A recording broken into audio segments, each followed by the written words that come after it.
ሚላ እናመሰግናለን። ሰላም ነው እንዴት ነው? አማን ናችሁ ወይ? ቲክቶክም ዩቲዩብ ላይ ያላችሁ ሁላችሁ ዩቲዩብ ላይ ያላችሁ በቃ ሰላምታ ለማለት የኮራችሁ ሰዎች አላችሁ። ሰላም በሉ። ባህላዊ አባባል ነው የኮራ የደራ የሚለው።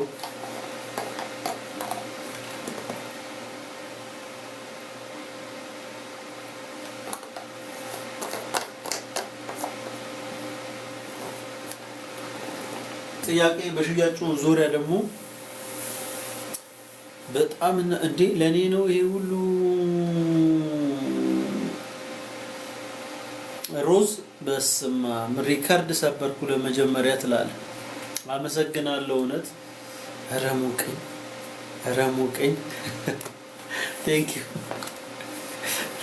እግዚአብሔር ይስጥልን። እናመሰግናለን። ጎንበስ ብለናል።